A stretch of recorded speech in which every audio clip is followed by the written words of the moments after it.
Berapa banyak di antara saudara yang diberkati Tuhan? Amin. San Diego itu Tuhan multiplikasikan. Berapa persen, Pastor John? 125 to 150%. Amin.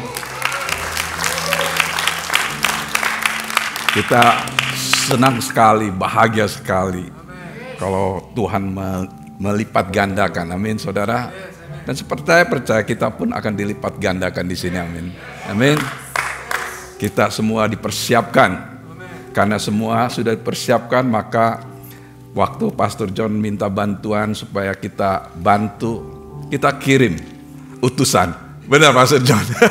Kita kirim Max and Mary untuk bantu di San Diego. Amin, saudara. Untuk training mereka, disciple mereka, supaya mereka semua menjadi anak-anak Tuhan yang luar biasa. Amin. Haleluya. Kenapa Pastor John? Oh, she's preaching today. God is preparing. Amin. Tuhan ini memang mempersiapkan. Mari saudara, kita berdiri, kita mau stir up our spirit, kita mau bangkitkan roh kita. Kita mau supaya kita ini dipenuhi oleh roh. Saudara, waktu saya berdoa, Roh Kudus mau melakukan sesuatu yang di akhir daripada khotbah. Jadi kesembuhan itu nanti di akhir, saudara. Bukannya saya nggak dapat intercessor, kita dapat apa yang akan Tuhan lakukan. Tapi akan saya bagikan setelah saya selesai khotbah. Amin, saudara. Tapi sekarang saya mau semua orang yang sudah bisa berbahasa lidah angkat tangan dan berbahasa lidah. Oh, rata sakarala de. Ayo keluarkan suara saudara, jangan pelan-pelan. Karena waktu saudara berbahasa lidah, saudara menghardik iblis. Saudara menyerang dalam keadaan offense, supaya si iblis tidak bisa mencuri, membunuh dan membinasakan. Hirata sakarala masakarala nasikede, uralana sakarala nasikede, uralana sakarala nasikede, uralana sakarala nasikede, iralana sakarala nasikede, uralana sakarala nasikede, ira la la la la la na sakara la la de ira la masakara la na sekere de ora la la la la na sakara la na sekere de ora la masakara la na sekere de ira la na sekere la na sakara la na sekere de ora pata sakara la na sekere de ora na sakara la na sekere de.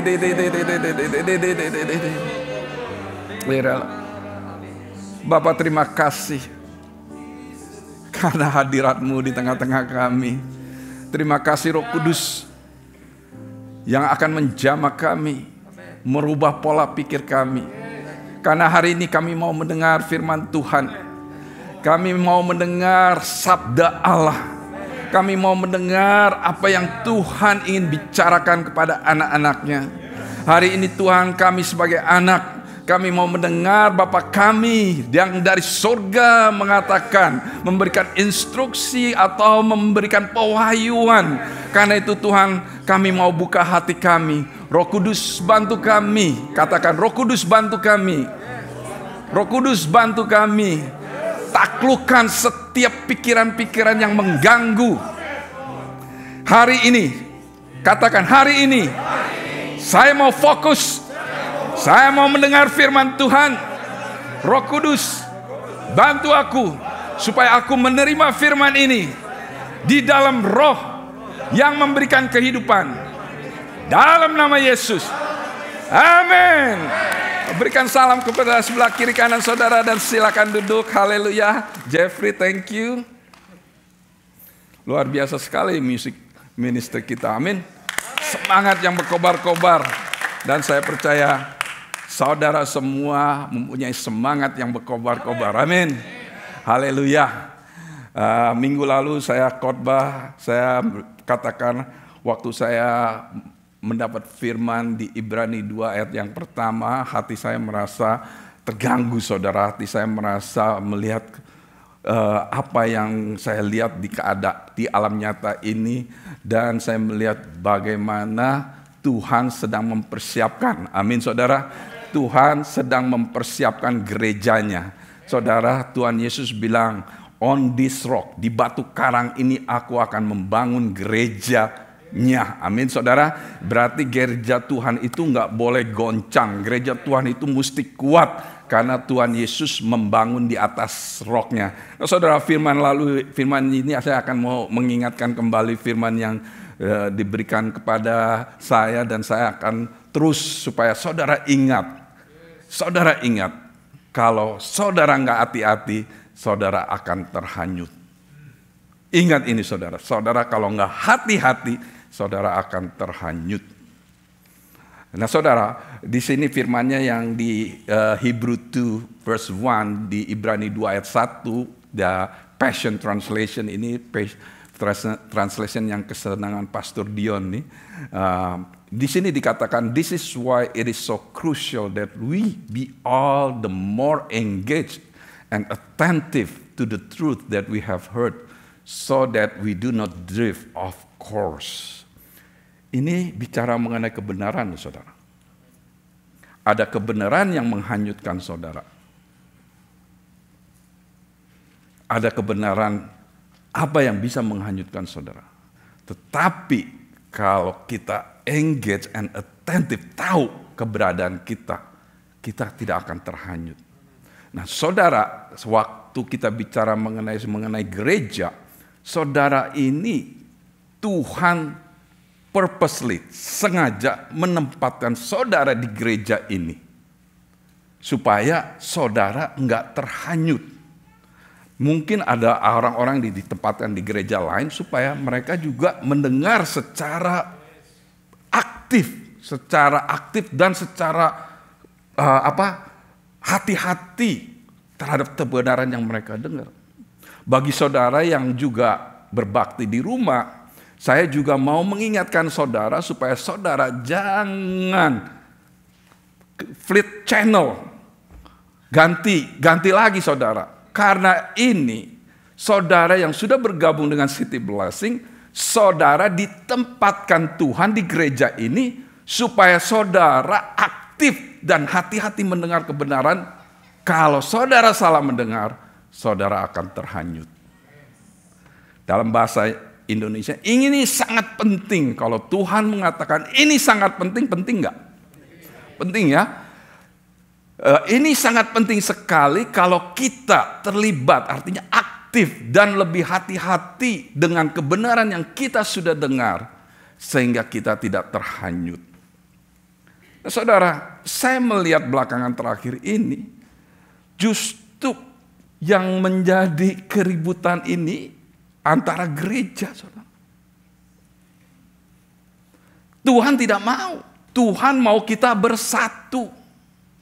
Tuhan tidak mau iblis berkarya untuk mencuri, membunuh, dan membinasakan. Firman Tuhannya di Yohanes 10, ayat 10 mengatakan, pencuri datang hanya untuk mencuri dan membunuh dan membinasakan. Aku datang supaya mereka mempunyai hidup dan mempunyai segala kelimpahan. Nah kalau kita nggak hati-hati, nggak aktif mendengar apa yang sudah dipersiapkan Tuhan untuk saudara sebagai jemaat dan saya juga, yang mana Pastor Paul mendapat revelation, mendapat pewahyuan untuk gerejanya saudara. Maka daripada itu Tuhan menempatkan seseorang yang ditugaskan, yang ditetapkan sebagai setman sebuah gereja lokal. Dia akan mendapat pewahyuan kemana domba-domba ini akan dibawa. Minggu lalu saya katakan, saudara cuma punya 52 minggu dengar firman. Orang pergi sekolah aja tiap hari, 5 hari seminggu. Bahkan berapa jam sehari. Untuk supaya mindset kita berubah.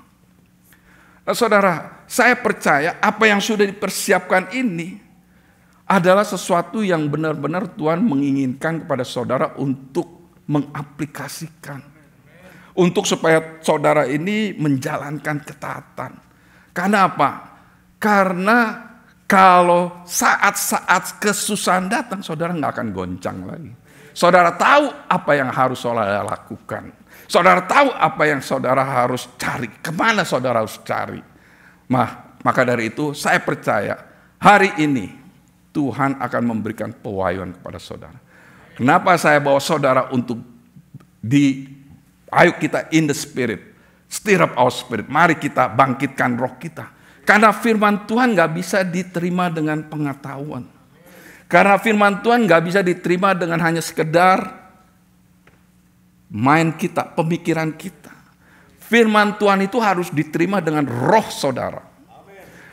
Saudara harus terima dengan roh saudara, sehingga waktu Anda terima, Anda bisa mendapat kehidupan daripada firman itu. Firman itu akan menjadi hidup dalam diri saudara, dan firman itu akan merubah mindset saudara. Nah saudara, saya mendapat satu quote kayak begini saudara. The right heart, the right mindset, the right action. Kalau kita mempunyai hati yang benar, kita akan mempunyai pemikiran yang benar. Kita akan mempunyai pola pikir yang benar. Kita akan mempunyai cara berpikir yang benar. Dan waktu kita melakukan aksi kita itu benar, saudara. Kalau kita hati nggak benar, mindset kita, pola pikir kita juga nggak benar. Lihat orang Israel waktu keluar dari Mesir. Hatinya masih di Egypt. Sehingga pemikirannya apa? Selalu masa lalunya. Pemikirannya di Egypt dapat makanan apa segala. Saudara, mereka nggak melihat lagi apa yang Tuhan sudah sediakan kepada mereka. Mujizat Tuhan yang 10 tulah di Egypt itu, di Mesir, itu mereka nggak ngelihat lagi saudara. Kalau air jadi darah, ada belang pelahap, orang Israel nggak dilahap. Mereka nggak melihat. Kenapa? Karena mempunyai mindset yang salah. Nah, waktu punya mindset yang salah, hatinya karena apa? Hatinya nggak benar. Jadi waktu sudah keluar dan mengalami mujizat, di hatinya apa? Di pola pikirnya, di Egypt saya dapat makanan. Padahal makanan datang setiap hari. Mau daging, Tuhan kasih burung puyuh.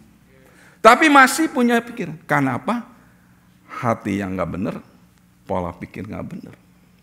Ingat, waktu Pastor Paul khotbah 2 minggu, 3 minggu yang lalu, dia katakan, dia ingin supaya Roh Kudus merubah pola pikir kita. Pola pikir. The right heart, pekerjaan Roh Kudus. Makanya izinkan Roh Kudus merubah hati saudara. Izinkan Roh Kudus supaya hati saudara ini benar. Izinkan Roh Kudus ini supaya hati saudara ini bisa terbuka dan melihat kebenaran daripada firman Tuhan. Waktu Roh Kudus bekerja dalam diri saudara, dalam hati saudara, saudara akan mempunyai pola berpikir yang benar. Mindset yang benar. Dan waktu saudara mempunyai mindset yang benar, waktu saudara melakukannya, saudara tidak akan lagi tanggung-tanggung saudara. Nah saudara, ini yang akan saya bagikan pada pagi hari ini, supaya hari ini, apa yang saudara dengar, apa yang saudara tangkap hari ini, Roh Kudus akan mewahyukan, memberikan pengertian yang lebih dalam, sehingga pola berpikir saudara akan berubah, dan saudara akan melakukan seperti apa yang Tuhan kehendaki dalam hidup saudara. Amin saudara. Nah saudara, saya akan beri judul khotbah saya ini saudara, bagaimana ya cara memberi. Kita bicara mengenai the joy of giving. Itu the issue of heart. Pak Narto tadi ngomong, itu memang the issue of heart. Makanya saya bilang the right heart. Hati yang benar, mempunyai pola berpikir yang benar, dan melakukan yang benar. Nah, seringkali kita nggak mengerti, seringkali kita tuh dulu pernah diajarin, tetapi karena rutinitas, karena kebiasaan, tapi kebiasaan-kebiasaan itu sehingga kebiasaan itu membawa saudara mempunyai pola berpikir secara keagamaan, religius. Karena tradisi rutin, saya harus memberi, saya harus. Kalian tahu, saudara tahu kalau memberi itu, dibalik semua memberi itu sebenarnya Tuhan tuh nggak butuh duit saudara. Tuhan itu nggak butuh waktu saudara. Pastor Paul mengatakan Tuhan itu self-sufficient, dia itu ada semuanya. Yang dia lakukan itu sebenarnya untuk saudara. Hatinya Tuhan itu mau memberkati saudara. Hatinya Tuhan itu mau memberikan saudara lebih daripada cukup. Hatinya Tuhan itu mau saudara itu kaya. Bahkan firman Tuhan di sini dikatakan di buku Ulangan 8 ayat 18. Di sini dikatakan, tetapi haruslah engkau ingat kepada Tuhan. Haruslah engkau ingat kepada Tuhan Allahmu, sebab dialah yang memberikan kepadamu kekuatan untuk memperoleh apa? Kekayaan. Dengan maksud meneguhkan perjanjian yang diikrarkannya dengan sumpah kepada nenek moyangmu seperti sekarang ini. Nah, di sini dikatakan, tetapi ingatlah engkau kepada Tuhan Allahmu. Dialah yang memberikan kekuatan, dalam bahasa Inggrisnya, He gives you power to get wealth. Artinya untuk kaya. Supaya apa? Supaya perjanjian Tuhan itu yang dikerahkan itu dinyatakan. Dikatakan seperti sekarang ini, berarti apa? Masih berlaku sekarang ini. Masih berlaku sekarang ini, berlaku untuk saya dan berlaku untuk saudara semua. Saudara diberikan kekuatan, diberikan kuasa untuk menjadi kaya. Tapi bukan hanya sekedar menjadi kaya untuk saudara sendiri, tetapi di sini ada untuk meneguhkan perjanjian yang diikrarkannya. Jadi Tuhan memberikan kita kekuatan itu berarti apa? Kalau kita melangkah dan melakukan, kita akan memperoleh kekayaan, saudara. Kekayaan berarti apa, saudara? Keuangan saudara. Keuangan saudara. Ini janjinya Tuhan. Di sini kata pertama, tetapi haruslah engkau ingat kepada Tuhan Allahmu. Seringkali waktu kita nggak punya duit, kita ingat Tuhan Allah. Kita berdoa, wah diberkatin, dapat kerjaan, dapat usaha baru di kerjaan. Setelah banyak, lupa sama Tuhan. Manusia. Lupa. Dan Tuhan ingatkan. Seperti sekarang ini, as it this day, sampai sekarang ini, ingat saudara, dialah yang memberikan kepadamu kekuatan untuk memperoleh kekayaan. Maksudnya apa sih? Setelah saudara memperoleh kekayaan itu, kan ada perjanjian apa yang Tuhan kehendaki dalam hidup kita setelah kita mendapat apa yang Tuhan sudah rancangkan dalam hidup kita, yaitu kekayaan, ya, supaya apa? Supaya perjanjiannya diikrarkan. Saya dapatkan di buku 2 Korintus 9 ayat 11, saudara. Loh kok hilang? Benar ya ini? Loh.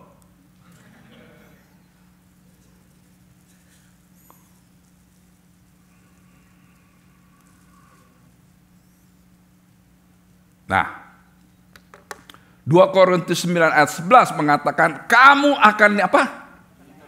Diperkaya dalam segala macam kemurahan hati yang membangkitkan syukur kepada Allah oleh karena kami.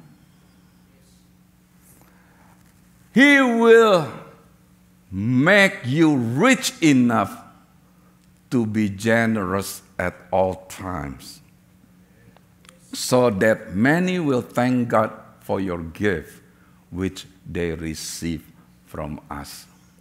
Saudara, di sini dikatakan dia akan membuat kamu menjadi kaya, cukup kaya.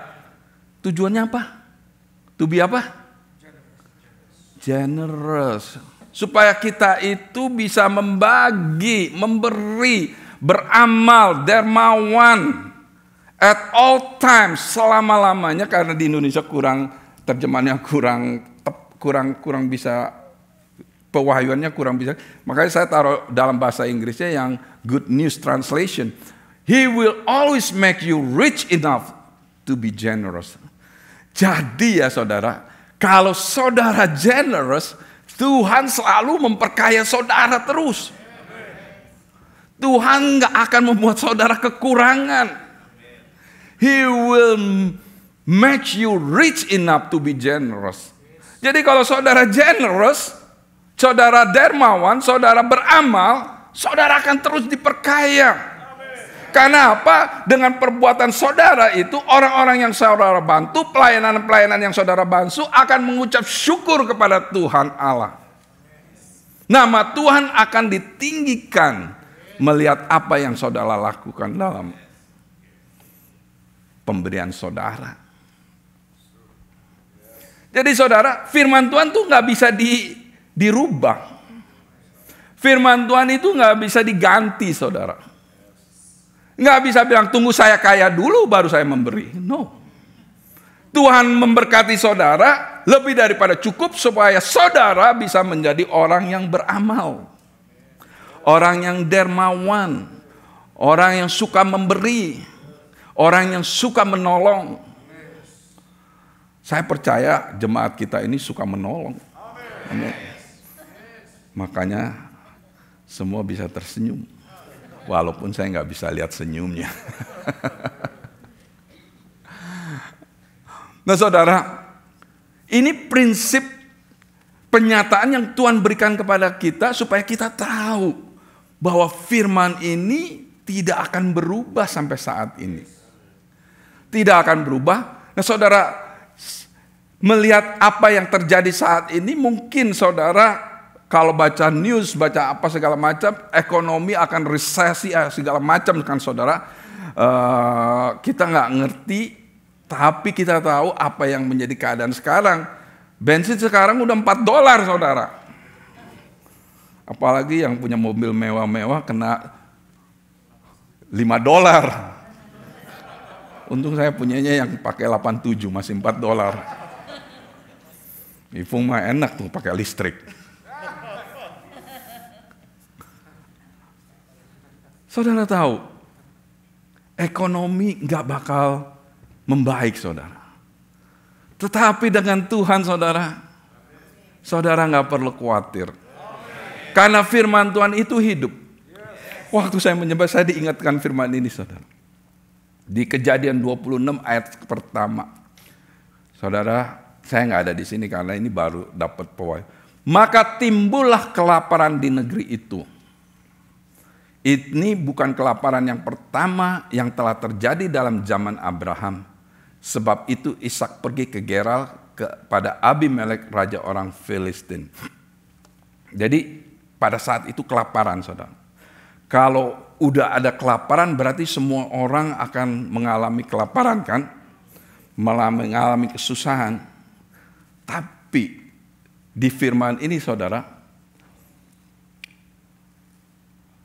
di ayat yang ke-12 dan ke-13 di sini katakan, ayat yang kedua, maka menaburlah Ishak di tanah itu dan dalam tahun itu juga ia mendapat hasil 100 kali lipat sebab ia diberkati Tuhan. Dan orang itu menjadi kaya, bahkan kian lama kian kaya sehingga ia menjadi sangat kaya. Saudara, zaman kelaparan, waktu zaman kelaparan, orang tuh gak mungkin suka menabur. Tapi kalau saudara mempunyai hati yang benar, pola berpikir yang benar, pengertian yang benar, saudara gak akan sungkan menabur. Gak akan komplain menabur. Di sini dikatakan Ishak menabur. dia semakin kaya, saudara. Ini adalah satu janji Tuhan. Ini adalah satu prinsip yang Tuhan berikan kepada kita semua supaya kita tahu. Nah saudara, bagaimana kita memberi saudara?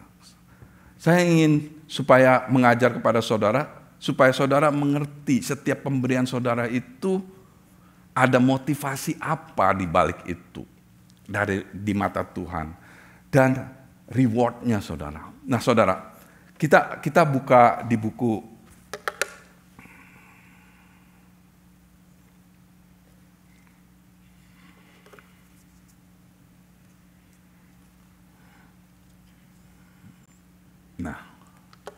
bolehkah manusia di buku Maliaki 3 ayat 10, bolehkah manusia menipu Allah? Namun kamu menipu aku, tetapi kamu berkata, dengan cara bagaimanakah kami menipu engkau? Di sini dikatakan mengenai persembahan perpuluhan dan persembahan khusus. Jadi di balik apa yang Tuhan katakan menipu itu ternyata dari persembahan saudara. Persembahan perpuluhan dan persembahan khusus.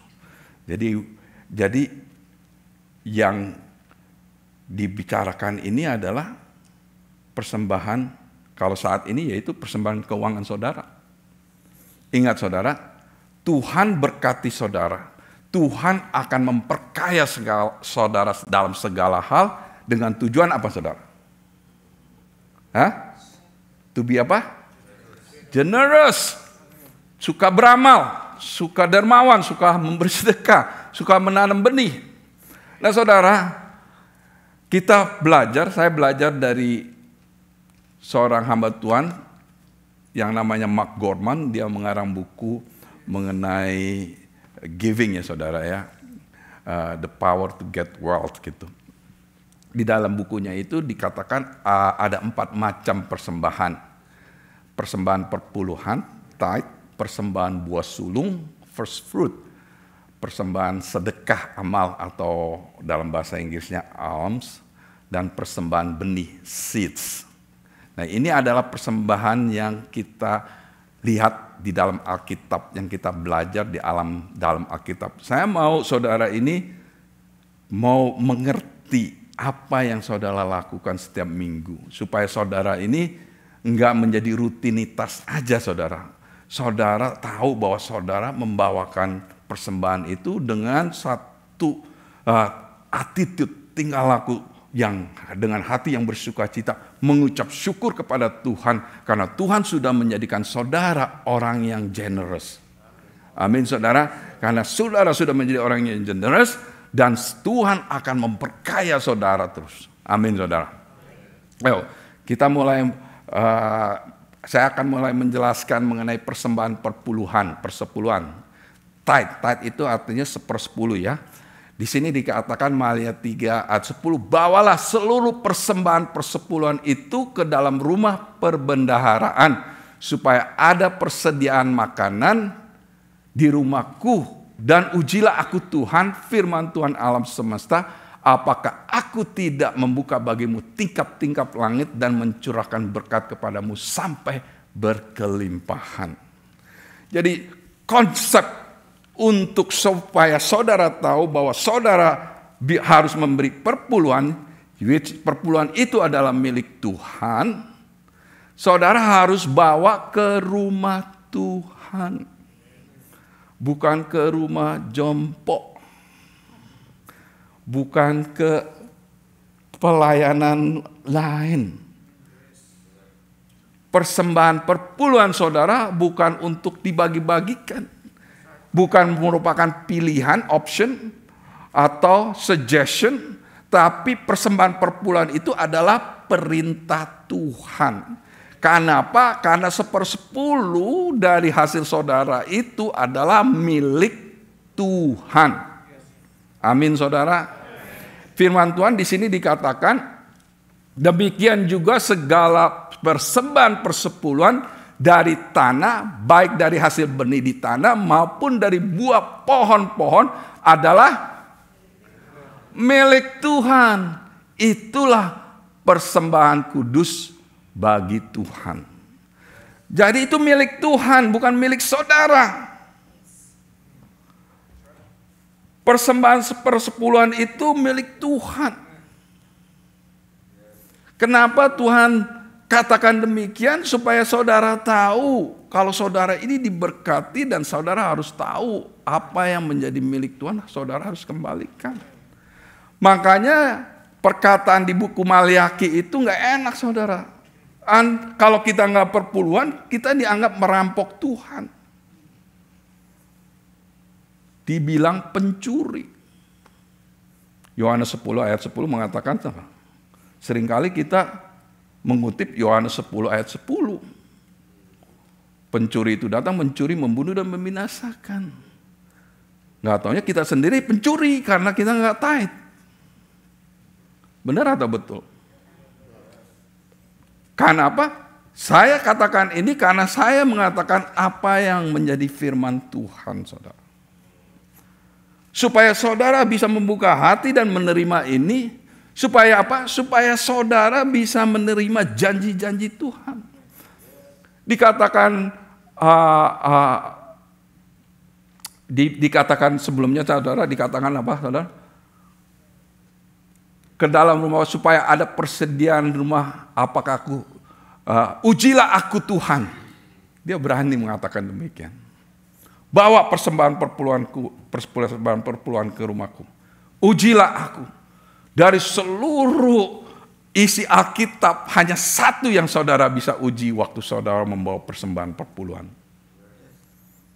Tapi bukan ke rumah orang lain saudara. Saudara yang nonton di TV. Bukan ke rumah orang lain, ke rumah Tuhan.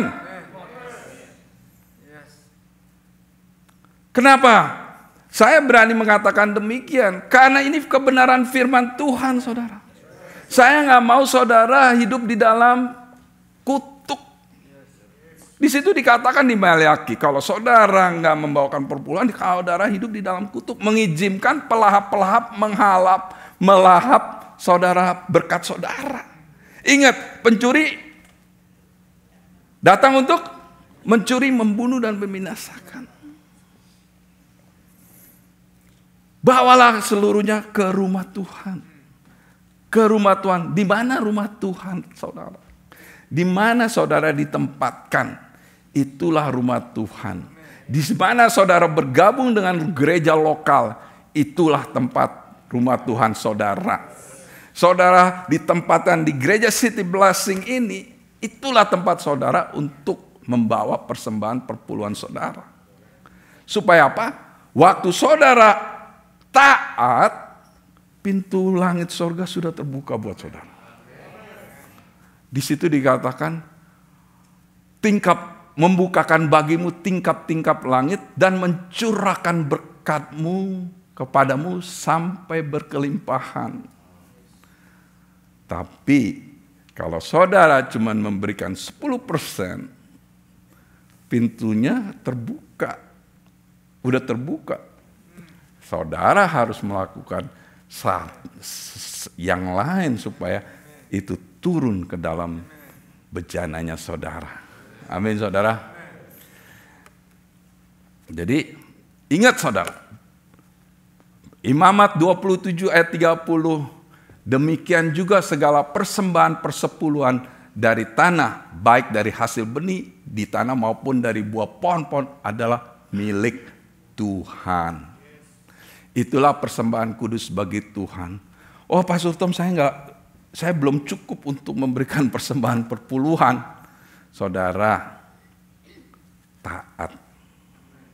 Kalau dipikir dengan akal manusia, itu nggak pernah cukup saudara.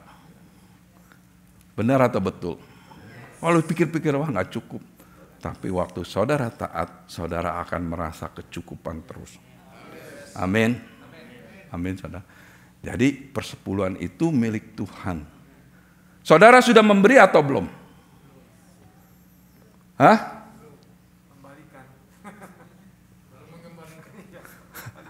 Belum memberi kan? Tapi Tuhan begitu baik, Dia sudah buka tingkap-tingkap langit untuk berkati saudara. Nah, pemberian yang kedua apa tadi waktu itu saya bilang? Persembahan buah sulung, first fruits. Persembahan buah sulung. Amsal 3 ayat 9 mengatakan, muliakanlah Tuhan dengan hartamu dan dengan apa? Hasil pertama dari segala penghasilanmu. Jadi apa saudara? Waktu kita membawakan first fruit, kita ini memuliakan Tuhan. Dalam bahasa Inggris, honor the Lord with your wealth, with the first fruit of your crops. Jadi, apa yang saudara bawakan first fruit ini, saudara ini memuliakan Tuhan. Saudara memberi, orang lain memuliakan Tuhan. Tapi saudara membawa first fruit saudara, saudara memuliakan Tuhan. Apa sih itu first fruit?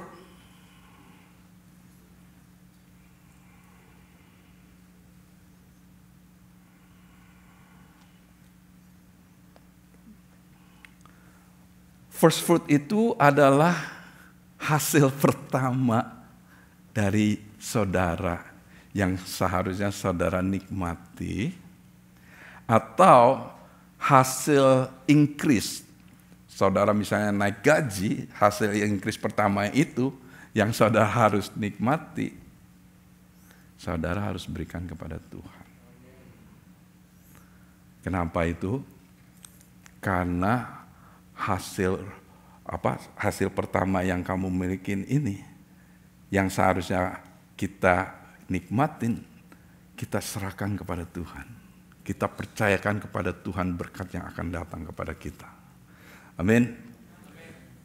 Di sini dikatakan firman Tuhan di buku Keluaran 34 ayat 26 mengatakan, setiap tahun kamu harus membawa ke rumah Tuhan Allahmu hasil pertama dari tanahmu.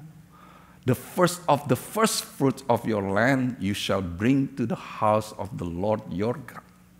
Jadi kita bawa hasil pertama kita ke rumah Tuhan.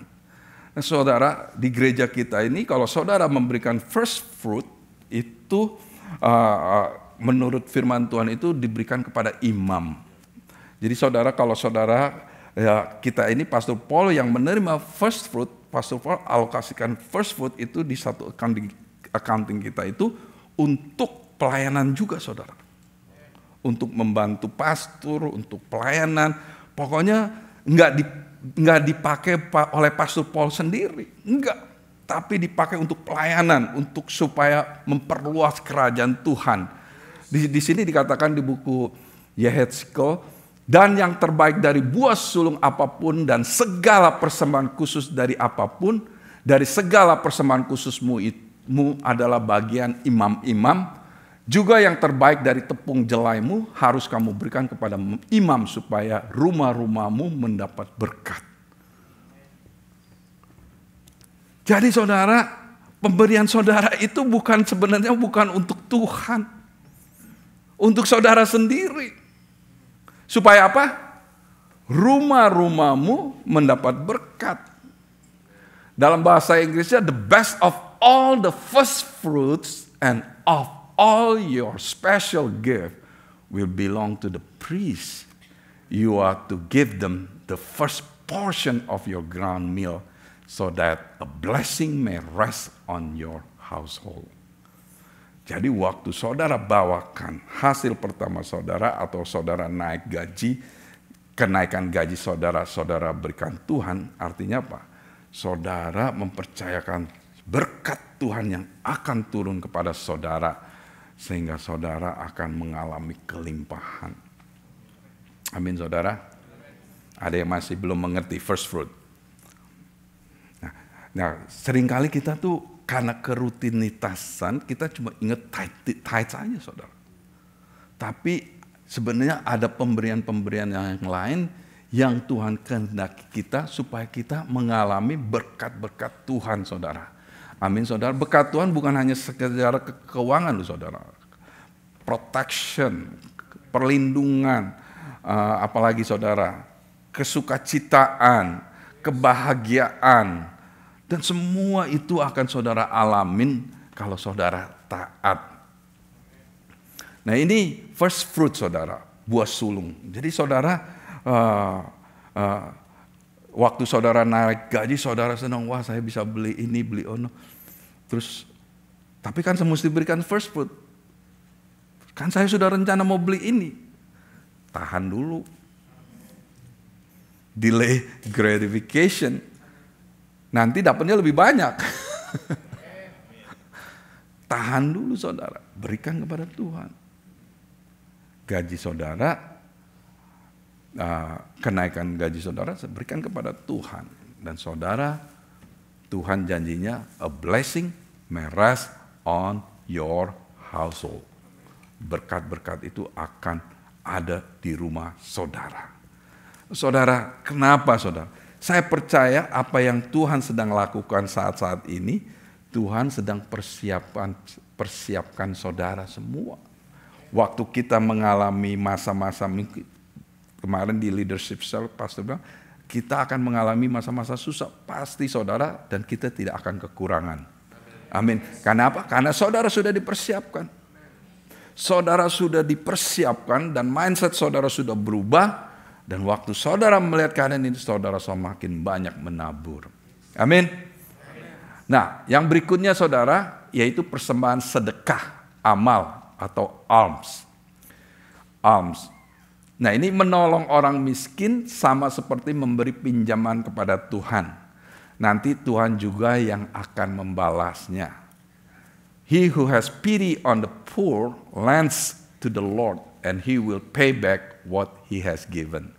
Nah ini saudara, memberikan sedekah ini yaitu kalau kita melihat orang, kita simpati, kita berikan. Ini persembahan yang diberikan kepada manusia, bukan kepada Tuhan. Jadi saudara memberikan kepada, misalnya saudara lihat orang dan saudara kasihan, saudara kasih $10. Nah waktu saudara kasih $10, saudara memiutangi Tuhan $10 dan Tuhan akan berikan kembali pada $10. Karena firman Tuhan yang mengatakan demikian saudara. Contoh di Alkitab katakan di buku Kisah Para Rasul 3 ayat 2. Di situ ada seorang laki-laki yang lumpuh sejak lahirnya sehingga ia harus diusung. Tiap-tiap hari orang itu diletakkan dekat pintu gerbang bait Allah yang bernama Gerbang Indah untuk meminta sedekah. Dalam bahasa Inggrisnya alms kepada orang yang masuk ke dalam bait Allah. Jadi dia minta sedekah. Nah itu karena kita diberikan hati yang generous, kita mau membantu dan waktu kita memberi, bukannya artinya kita memberi itu hanya sekedar kasihan kepada mereka, tetapi saudara memiutangi Tuhan. Tuhan gak pernah mau utang sama saudara. Waktu saudara beli $5, saudara kan dikembalikan $5, amin saudara. Kok diem aja sih? Kayaknya kalau ngomong duit pada diem semua nih. Nah, nanti bilang, gereja ini ngomong duit, jangan sampai dicuri iblis. Hah? Nah, amin. Jangan tegang dong. Gereja ini kok ngomong duit-duit mulu. Karena untuk saudara. Amin saudara. Supaya rumah Tuhan juga bisa dikembangkan. Supaya kita bisa bangun ministry center buat anak-anak kita. Benar atau betul? Kita bangun bukan buat kita loh, buat jemaat anak-anak kita. Supaya anak-anak kita dididik dan bertumbuh menjadi orang yang percaya dan tidak akan goyak imannya waktu keluar sana.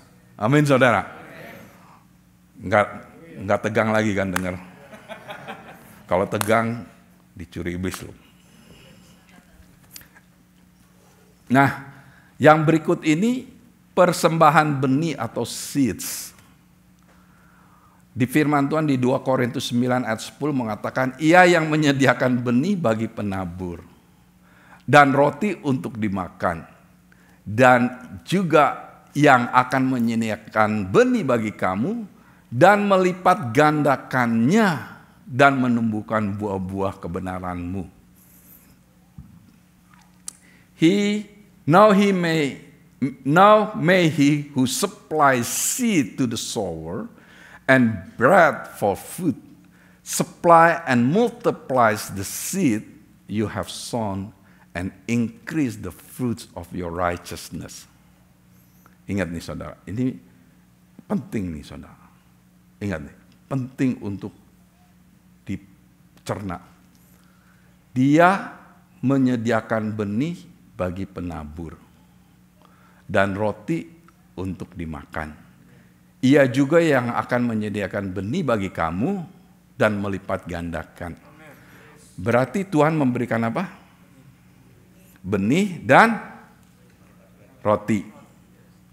Nah, berarti apa? Kalau kebutuhan saudara semua ini sudah cukup, itu Tuhan sudah supply roti kalian. Dan saudara, kalau ada kelebihan, saudara itu benih. Yang saudara harus apa? Tanam. Ingat saudara, benih nggak bisa dipakai untuk makan saudara. Karena itu biji. Saudara pernah makan biji mangga? Hah? Enggak kan?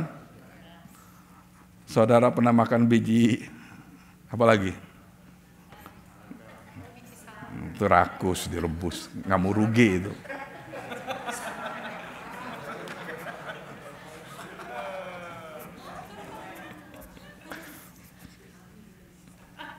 Ya? Kenapa? Jadi Tuhan kasih kita benih untuk ditabur. Tujuannya bukan untuk Tuhan. Tujuannya benih itu akan multiply dan saudara ada diberkati lebih lagi. Waktu Ishak menabur, dia diberkati Tuhan. Dia menjadi kaya. Waktu dia menjadi kaya karena dia mempunyai hati yang benar, pola berpikir yang benar, action yang benar, dia menabur lagi terus saudara. Dia semakin kaya dan semakin kaya. Artinya apa saudara? Selama saudara terus memberi, saudara akan dilimpahkan terus. Tapi jangan pakai benih itu untuk kebutuhan sendiri. Benih itu untuk ditabur. Tuhan mau setiap daripada kita sebagai jemaat yang nonton di rumah, yang berbakti di rumah, dengar ini. Tuhan mau semua jemaat, baik yang di sini maupun yang nonton melalui internet, Tuhan mau kita menjadi penabur. Penabur. Katakan kepada kiri kanan saudara, penabur. Karena apa? Karena apa saudara? Buku Kejadian 8 ayat 22 mengatakan selama dunia ini ada, selalu akan ada masa menanam dan menuai. As long as the world exists, there will be a time for planting and a time for harvest. Nah saudara, gimana sih caranya menanam benih? Nah saudara, kalau kita menanam benih itu, kita harus menanam benih itu di padang, di tanah yang subur. Benar kan? Di tanah yang subur. Nah saudara tahu kalau kita membantu seseorang, kita memiutangi Tuhan, itu alms sedekah. Jadi waktu kalau saudara mau menanam benih, saudara harus menanam benih di pelayanan, di gereja. Apa yang gereja sedang lakukan?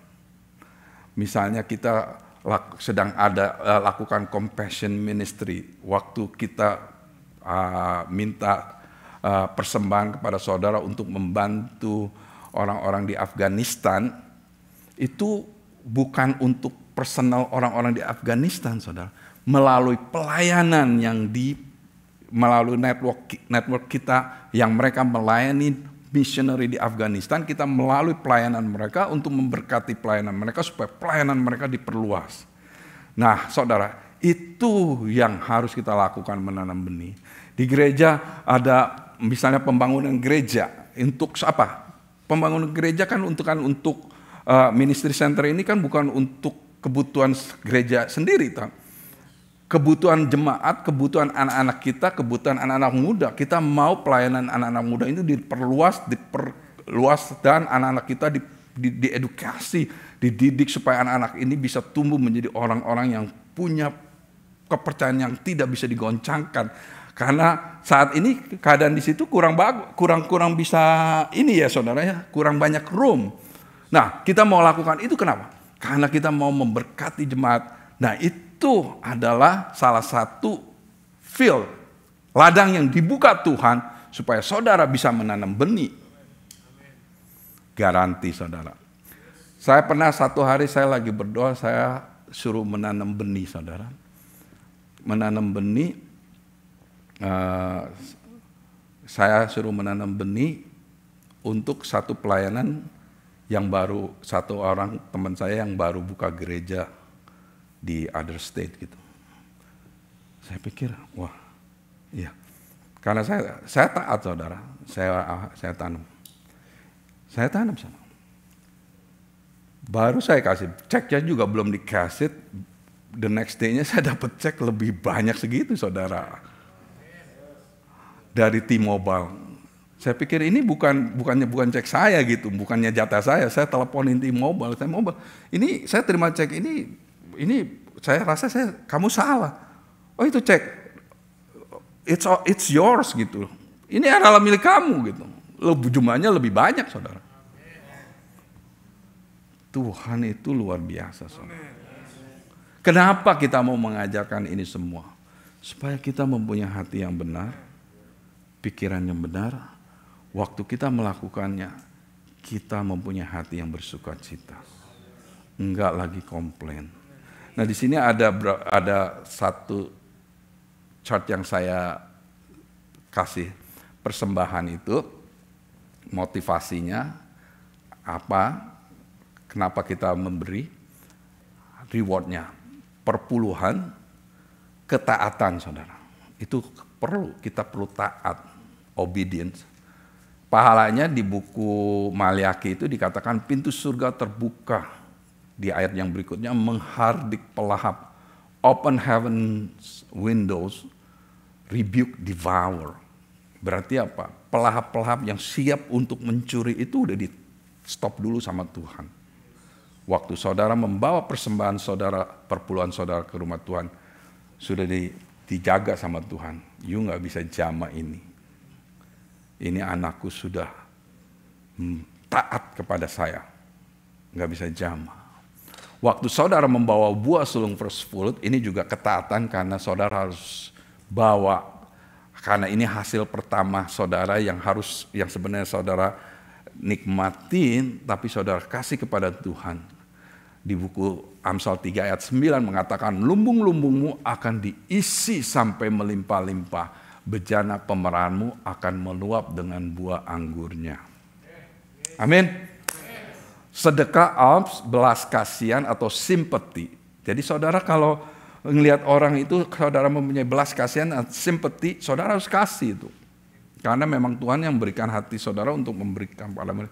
Di situ apa? Artinya dibayar kembali atau reimbursement. Saudara kalau kita beli sesuatu untuk perusahaan yang kita kerja dan kita minta reimbursement, right?